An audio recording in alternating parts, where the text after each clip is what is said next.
안녕하십니까. 화요일 아침 여수 MBC 뉴스투데이입니다. 어제 순천 송광면에서 발생한 산불은 밤새 진화율이 오르지 못하면서 산불 3단계로 격상됐습니다. 산림청은 어제 낮 12시부터 시작된 순천시 송광면 지역의 산불로 지금까지 127헥타르의 산림이 불에 타고 한때 60%까지 올랐던 진화율도 44%로 떨어짐에 따라 약 2시간 전인 5시부로 산불 3단계로 격상했습니다. 현재 불이 난 지역 인근의 2개 마을은 76명은 마을회관 2곳으로 대피해 있으며 진화대원 400여 명을 동원해 저지선을 구축하고 진화 작업을 벌이고 있습니다. 보건당국이 섬진강 인근에 거주하는 50에서 70대 주민들을 대상으로 기생충 전수검사에 들어갔습니다. 민물고기를 회로 먹는 경우가 많아 감염 위험성이 높게 나왔기 때문인데요. 심각한 질환으로 이어질 수 있어 각별한 주의가 필요합니다. 문형철 기자입니다. 광양과 하동을 가르는 섬진강입니다. 지난해 광양 지역 시민 1000여 명을 대상으로 실시한 기생충 검사에서 126명이 양성 판정을 받았는데 83%인 105명이 이 일대에 거주하는 주민이었습니다. 민물고기를 익히지 않고 회로 먹는 경우가 많다 보니 기생충 감염률도 높게 나타난 겁니다. 위험은 하다고 느끼면서도 옛날부터 먹던 습관이 있어가지고. 이 때문에 지난해 광양시의 기생충 감염률은 12.9%로 조사 대상인 전국 36개 시군 가운데 가장 높은 수치를 보이기도 했습니다. 문제는 간에 기생하는 간 흡충의 경우 건강에 치명적인 질환을 불러올 수 있다는 겁니다. 인체에 20년에서 30년 동안 오랜 기간 생존할 수도 있고 심할 경우에는 간경변이나 담도염, 담관암까지 유발할 수 있어서 보건당국은 섬진강 인근 주민들의 기생충 감염 여부를 보다 정확하게 파악하기 위해 추가 검사에 들어갔습니다.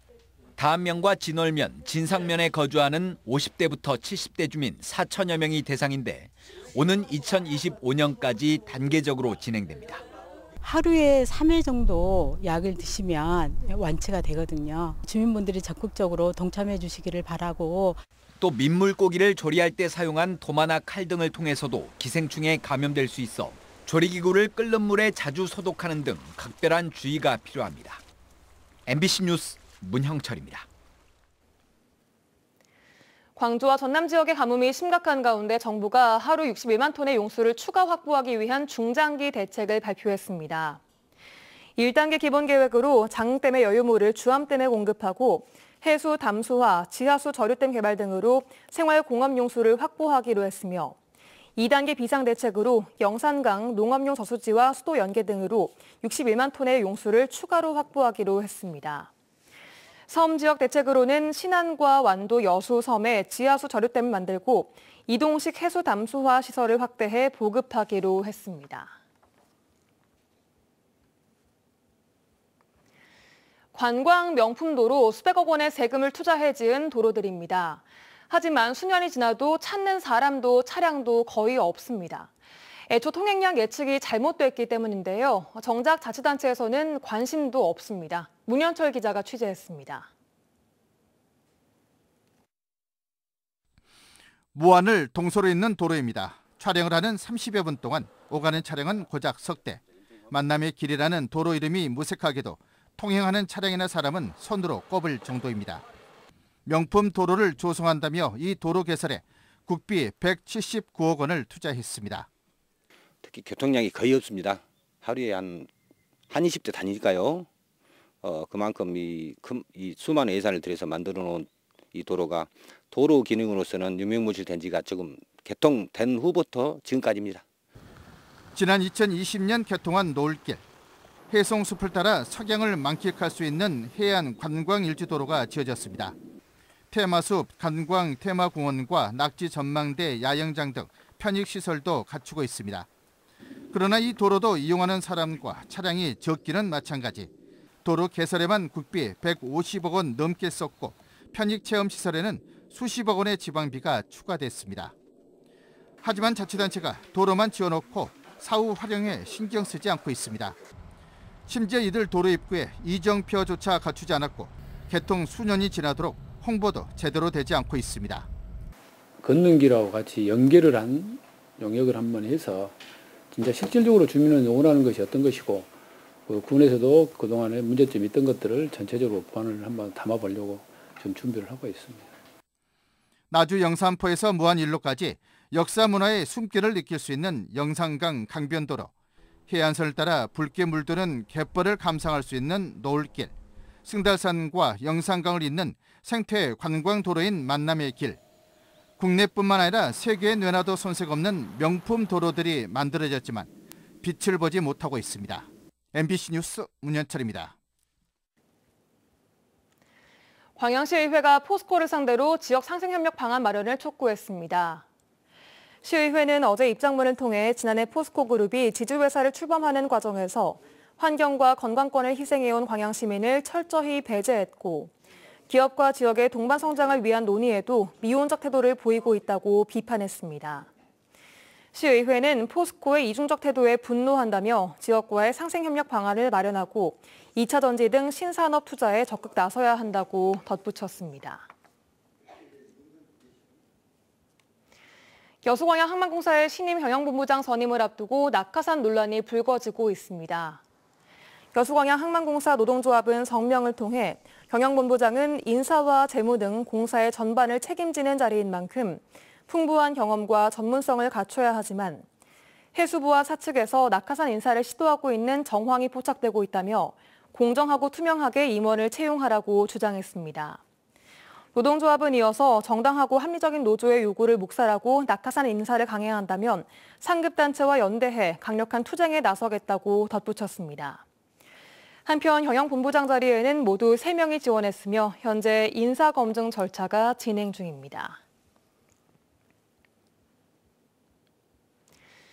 여수항이 개항 100주년을 맞이했습니다. 여수에서는 시민들과 함께 여수항의 지난 100년을 돌아보고 미래 100년의 비전을 제시하는 의미 있는 행사가 열리고 있습니다. 김주희 기자가 현장 다녀왔습니다. 지난 1923년 4월 1일 여수항은 세관 지정항으로 처음 지정되면서 사실상 무역항으로서 기능과 역할이 시작됐습니다. 그리고 올해 여수항은 개항 100주년을 맞았습니다. 여수 이순신 광장 일원에서는 여수항의 과거 100년 의미를 되새기고 미래 100년 비전을 제시하기 위한 행사들도 열리고 있습니다. 지난 1일 여수항 개항 100주년 기념 조형물 제막식과 타임캡슐 매설식 등 의미 있는 기념 행사들이 개최됐습니다. 또한 내일까지 여수항 사진전을 포함해 메타버스 체험관 운영 등 다양한 체험 관람 행사들도 함께 열리고 있습니다. 현재 잠정 관람객 수도 2만 7천여 명에 이르고 있습니다. 여수 시민들이 느끼는 여수항 개항 100주년에 대한 의미도 각별합니다. 100년씩이나 역사가 있다는 건 그 남해안에서 얼마나 예쁜 도시인가를 아실 것 같아요. 그래서 많은 분들이 저희 여수항에 여수에 오셔서 이 밤바다 또 여수항의 아름다운 섬들을 함께 누려보실 수 있으면 좋겠습니다. 여수시는 개항 100주년을 맞은 여수항이 무역항에서 해상관광 거점항으로 그 기능이 급격히 바뀌고 있는 점을 반영해 새로운 변화를 모색하고 있습니다. 여수항을 중심으로 한 중장기 사업 계획들도 구체화하고 있습니다. 중장기 과제인 국제전시 컨벤션 센터 건립과 해안선 정비, 항만 침수시설 확충 등을 여수항 종합발전 계획에 반영했고요. 이를 해양수산부에서 추진 중인 제4차 항만 기본계획 수정계획에 반영될 수 있도록 최선을 다하고 있습니다. 개항 100주년을 맞은 여수항, 남해안의 독특한 매력을 간직한 복합해양 관광 레저 거점항으로 거듭나기 위한 힘찬 도약을 새롭게 시작했습니다. MBC 뉴스 김주희입니다. 순천시의 역점 사업인 애니메이션 클러스터 조성 사업이 윤석열 대통령의 관심으로 부족한 예산 확보에 청신호가 켜졌습니다. 순천시는 최근 정원박람회 개막식에 참석한 윤석열 대통령에게 애니메이션 클러스터 조성 사업에 대한 추가 지원을 노관규 시장이 직접 건의했으며 윤 대통령이 곧바로 박보균 문화체육부 관광부 장관에게 정확한 현황 파악과 함께 필요한 지원을 지시한 것으로 확인됐다고 밝혔습니다. 순천시는 정원산업과 연계한 애니메이션 클러스터 조성을 추진하고 있으며 정부의 추가 지원이 이루어지면 사업 예산이 최대 1,000억 원으로 확대될 것으로 기대하고 있습니다. 이웃들과 따뜻한 한 끼 식사를 나누는 사랑의 밥차를 아시나요? 코로나19로 3년 동안 중단됐는데 최근 다시 운영을 시작했습니다. 허연주 기자가 현장을 다녀왔습니다. 미역국과 고기 반찬 등 푸짐한 한상이 식판에 담겼습니다. 어르신들을 위해 이른 아침부터 정성스레 준비한 음식들입니다. 목포 사랑의 밥차는 지난 2013년 시작됐습니다. 11년 동안 어르신의 따뜻한 밥 한 끼를 책임져온 밥차인데요. 이곳에서는 500인분의 국과 밥을 만들 수 있습니다.